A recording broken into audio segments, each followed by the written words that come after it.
Canadian software company OpenText announced earnings and exceeded in both earnings and revenue.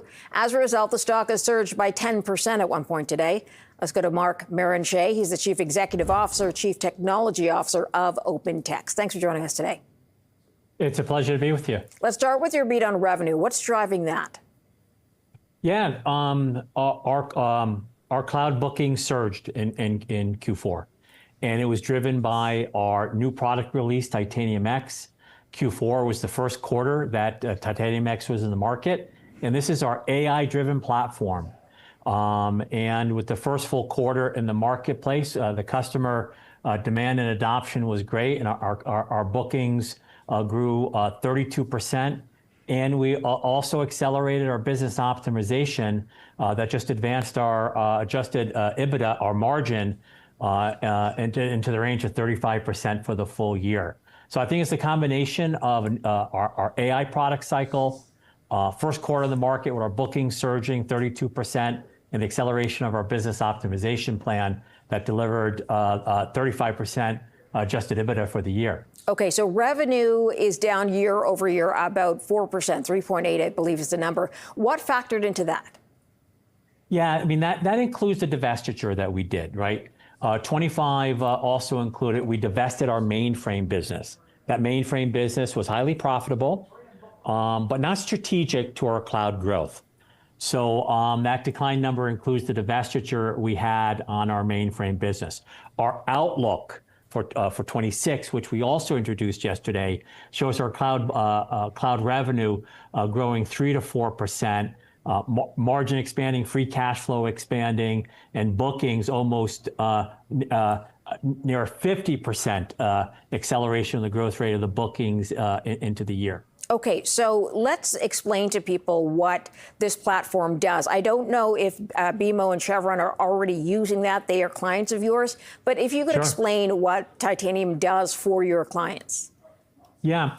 We manage large blocks of information. So you're running an HR process, a procurement process, contracting, mortgage processing, insurance claims management.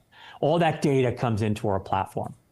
And our new AI-driven platform allows that knowledge worker then now to go into that platform and use our AI tools, become so much more productive. You know, I think when we kind of, think of, jobs data and jobs reports, I think over the next few years, we're going to make that knowledge worker 30 to 50% more productive every day, every week, which means we're going to free up about a third of a knowledge worker's time in a week. This is a radical advancement of productivity for the knowledge worker to manage contracts and claims and HRs and benefits. And it's about this radical productivity improvement. So what are you hearing from your clients? Are you getting feedback? As you mentioned, it's the first quarter that you've rolled this out. Yeah. You've done very well. But what is the feedback you're getting? The feedback is they're focused on really three things. First is gaining that productivity, right? They all want to put AI tools into the hands of their knowledge workers. So they can advance their skills, they get more productive, they get more work done, and free up their labor force. Second, on a more of an infrastructure level, we're hearing from customers that they want to take control and deliver in a sovereign way. Our Canadian customers want to deploy in Canada. Our customers in the UK want to deploy in the UK.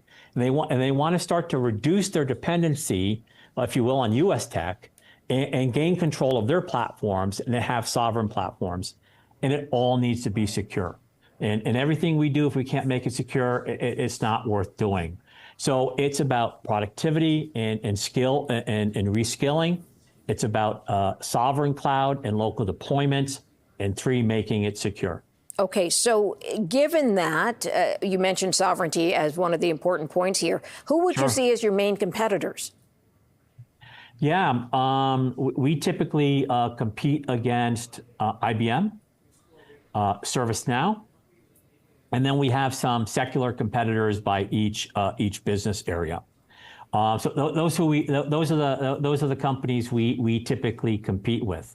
But we're bringing in a lot more partners. We recently just announced a partnership with TELUS, that any commercial customer in Canada, any government agency or ministry can now run in Canada, completely in Canada, with Canadians and data sovereignty, even in protected, be at the highest level of securities, sovereign to Canada.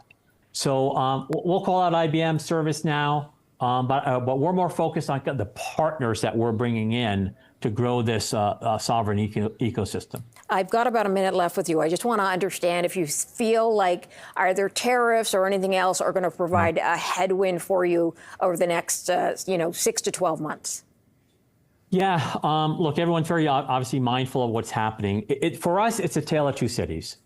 The first tale is, it's not Liberation Day. Liberation Day was very chaotic. Customers lost control. They were confused, didn't know what to do.